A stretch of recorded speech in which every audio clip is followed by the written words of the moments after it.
10 years ago when I was 12 years old, I posted my very first YouTube video, just being super inspired by somebody I used to watch. And if you were to ask me 10 years ago would I be at where I am today, I would have thought absolutely not. But in today's video, I'm going to be giving you a decade's worth of YouTube wisdom that's helped me grow as a human being, but also on this YouTube platform. My first point is start before you figure it out. As a perfectionist myself, I would always wanted to have everything mapped out in a sense. I wanted to have the best this and the best camera and the best microphone, and then I'm gonna start posting for real, and then I'm gonna lock in. But the truth is, you will never start with it all figured out. In fact, your favorite YouTubers, Mr. Beast and them, started with 0 subscribers as well. We all start from 0 and we all want to be at the top of our game. And there is this gap between where you are now and where you want to be, and everything else can kind of feel like it's a waste of time until you get there. But truth is, the only way you're ever gonna get there is literally by starting. You have to use whatever you have now. Maybe it's your iPhone, maybe it's your grandma's tablet. That's where I started. Experts at anything never start great, but you become great along the way. The second thing I want to advise all of you is to start with aim. There's a quote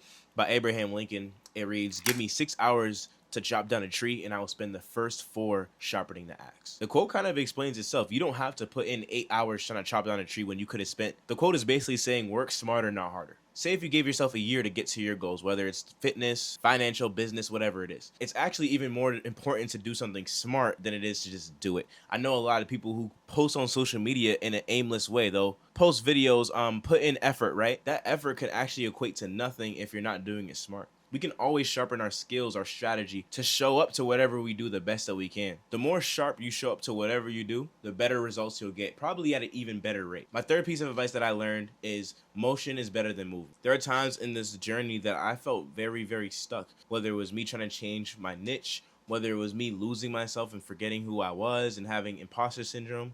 These things can stop us from moving, right? Sometimes we can feel like if my trajectory, if my subscriber growth, if my views, if my weight loss is not going like this and it's going like this, then it's not going well at all. I know for me, when that happened, I would tend to stay stuck in my emotions. I would stay stuck in my head. It's self-pity. What am I doing wrong? I'm not good at this, whatever. But the truth is, even if you are stuck, even if you don't know which way to go, you can still stay in motion. You can keep learning. You can keep applying for jobs. You can keep networking. You can keep seeking guidance. You can keep working on your mental, your spiritual, your physical, all these things, right? Because even if you're stuck in life, even if you don't know what your career is going to be, even if you don't know what you're going to do next in your life, you can still keep at these things and you're still moving every single day, even if it's 1%. 1% is better than 0. If you stay in motion, that produces movement. You're going to grow as a person, therefore you're going to show up to whatever you do as a better person than you did yesterday or even a year ago. My fourth piece of advice, and this might be very controversial, but there is no algorithm.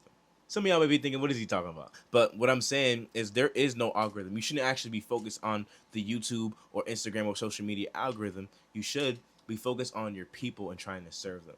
When you look at the algorithm, what you see works for one person does not mean that it's for you. And you could go ahead and copy Mr. Beast's video. You can go ahead and copy the most trendy video right now.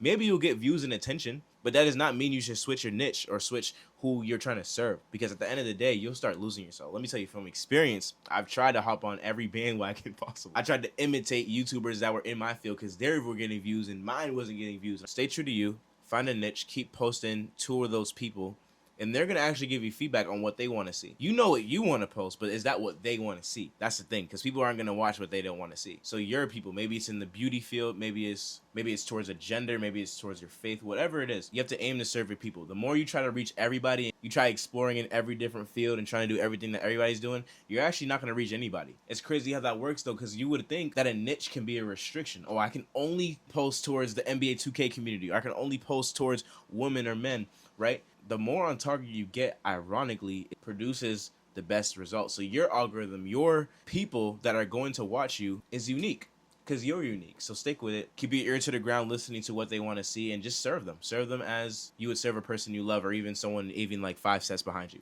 My fifth piece of advice I would give you, the most valuable asset you have is time. So a mentor of mine actually this year sat me and some of my friends down and was just talking to us and giving us wisdom. And one thing he said when the room was quiet was, guys, what's the most valuable thing you can have in this life? And I was trying to be realistic because I was like, I could give a spiritual answer and say God, right? And God is the most valuable thing we have. But what is the most valuable thing that he's given us? And I was like, okay, I guess it's money, because that's a resource we have and it can create a lot of good opportunities for us. And then he responded saying, that was pretty good. Good thought.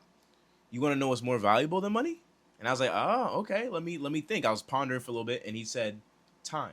And it changed my whole perspective and viewpoint on life. As a believer, I'm not a lover of money by no means, but I do know it's one of the most valuable things we can have. It kind of separates the way people live, and some people's worries with money is different than people with no money. But he actually said the most important thing God's given us is time. Time to get right with him, of course. But time is so valuable because it's limited. We don't have forever to live. We don't have forever to make these moves and decisions. Eventually, you're going to run out. Eventually, you can run out of money and still make $1 back if you work. You can't do that with time. And the most expensive thing that we spend is our time. But doing what is what matters. So time is probably the most important asset that we have. Now, I said all that, but I gotta say, one of the craziest things that I learned is that you can actually buy back time. Here's what I mean. If you look at somebody that you're inspired by and you were thinking to yourself, I relate to them so much and I feel like they're just like right there. If I could learn how to get there, then that would save me so much years, maybe 10, 15 years of trying to do business. These people are literally hosting these masterminds for like $300,000. And if money's the most important thing to you, you would think, what a waste of money. I'm spending $300K to talk to a dude maybe for 30 minutes out of the whole 8-hour program. But let me ask you this. Would you trade $300,000 for $1 million?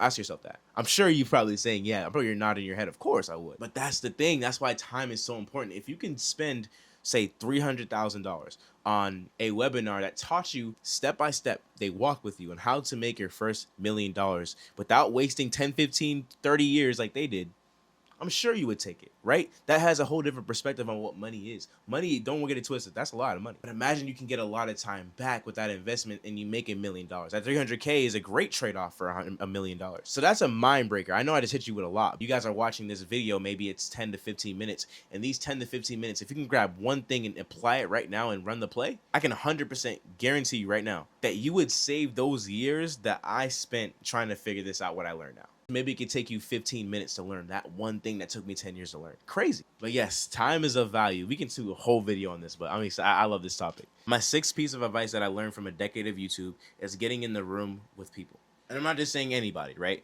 I'm talking about people that are in your field, that are in the trenches with you. Maybe they're a few steps ahead of you. Maybe they have a lower follower count than you. But if you're in the room with the people who share your hunger, mindset, share your morals, everything like that, it does something to you. For instance, think about the gym, right? I know for me, I'll be honest, I'm not a gym rat whatsoever, but when I lift the hardest weight of it all going to the gym, and that's the front doorknob, I drive, I get to the gym, I see all these hungry people that want to work out. I want to put on my music and just go crazy. You know what I'm saying? I want to get right. Their hunger feeds your hunger. Their passion feeds your passion. Their mindset, the way they show up feeds the way you do. So it's super important that you get in the right room with others, especially in the business field. You'll be able to grow like way faster if you're doing this on your own. When you come together with people who have different perspectives, different strategies, ideas, even questions that you never would have thought of on your own, it just allows you to really expand your mind. We can only see this.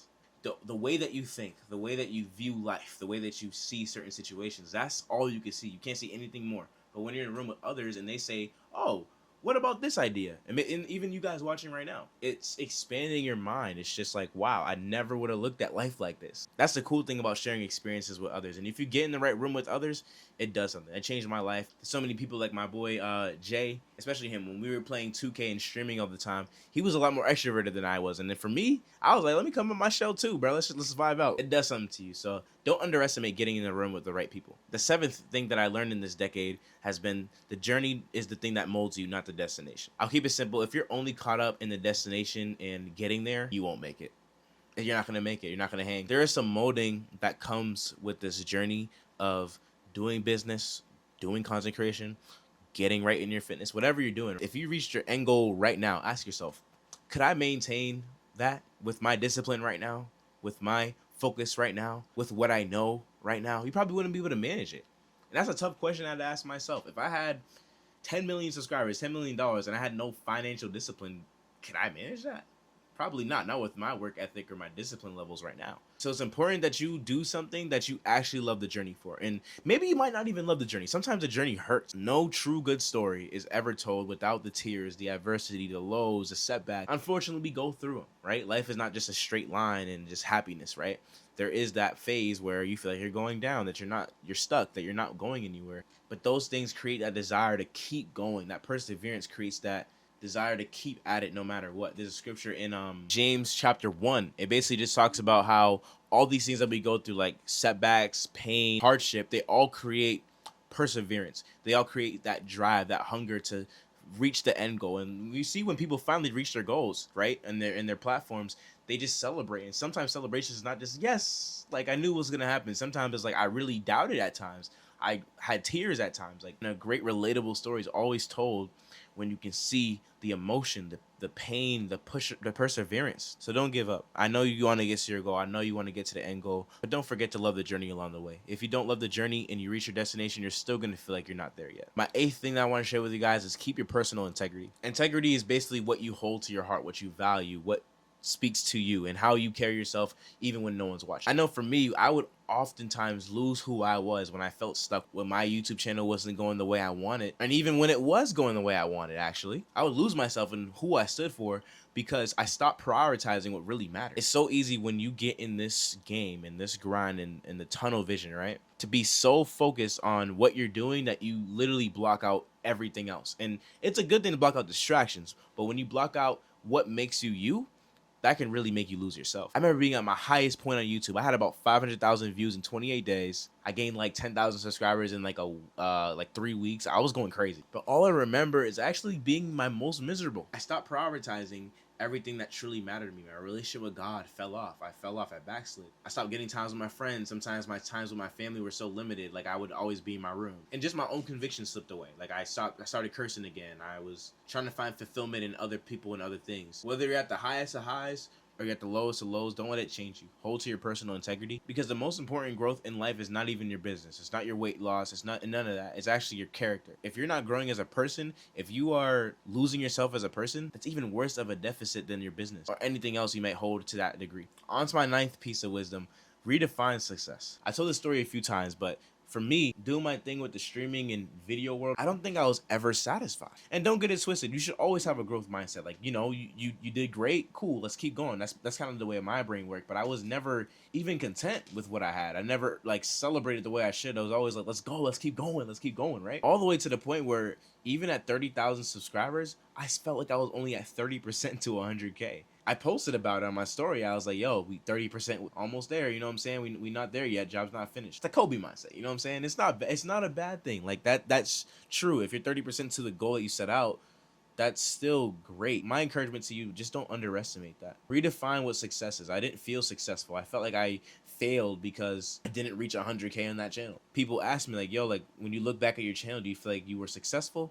I was like, I don't think I fail necessarily, but I definitely don't feel successful because I feel like I wasn't done. I kind of felt like God had stopped me a little bit. But I expressed this to a mentor of mine, and one thing he told me that really stuck with me was, think about this. Would you 5 years ago be proud of you where you're at?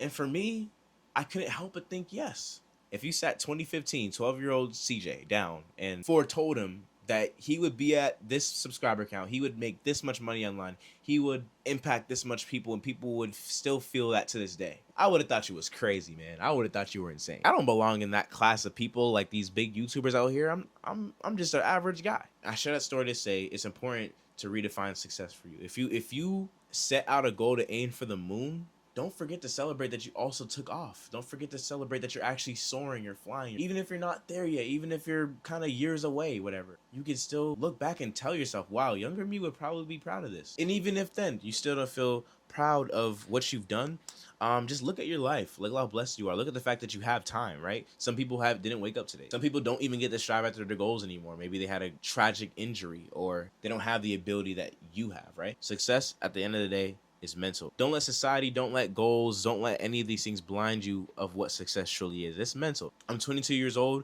I'm not exactly where I hope to be at. I don't really have much money in my pocket, but I tell you what, I have a whole lot of value based on what God's given me. So don't miss that. Take a moment and even just redefine what success means to yourself. My last and final point for this video is you're always going to be a student. I want to encourage you, never stop learning. We're not just human beings. We're actually human becomings. And the more you evolve in your knowledge, your character, your skill sets, you're being a student. You continuing to be a student is going to be the thing that helps you to stay true to yourself, even through adversity, setback, trend changes. At the end of the day, like, what you do can be replaced. Your ability can be replaced, but don't forget, you're one of one.